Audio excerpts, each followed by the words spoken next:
বিসমিল্লাহির রহমানির রহিম।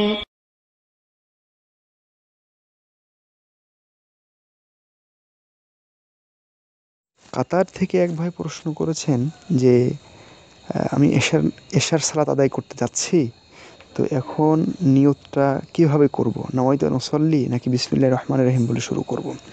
আপনাকে দুটি কথা বলি। রাসূলুল্লাহ সাল্লাল্লাহু আলাইহি সাল্লাম বলছেন, ইন্নামাল আমালু বিন্নিয়াত।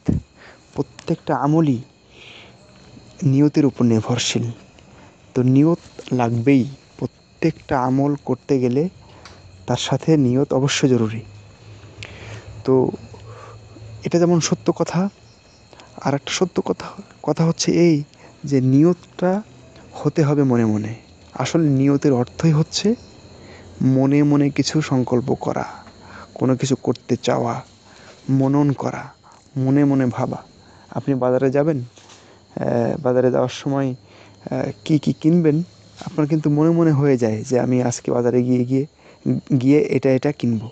এটা যদি আপনি বাড়িতে বলেন বা বলতে বলতে যান যে আমি এখন বাজারে যাচ্ছি, বেগুন কিনবো, কাঁচামরিচ কিনবো, লবণ কিনতে হবে, তারপরে আমার ওয়াইফ বলছে যে শ্যাম্পু যেন না ভুলি, এরকম যদি বলতে বলতে যান তাহলে আপনাকে পাগল বলবে মানুষ। সুতরাং নিয়ত অর্থই মনে মনে যেটা আসে সেটাই। তো আপনি যখন এশার সালাত আদায় করতে যাচ্ছেন বা অন্য যে কোনো সালাত, তখন উজু করে যখন আপনি মসজিদে যাচ্ছেন তখন কিন্তু আপনার মনে মনে হয়ে গেছে যে আপনি অমুক সালাত আদায় করতে যাচ্ছেন। তারপরে মসজিদে গিয়ে যখন আল্লাহু আকবার বলে সালাত শুরু করতেছেন, তখন কিন্তু আপনার মানে ভিতরে অলরেডি এসে গেছে যে আপনি কী সালাত আদায় করতেছেন।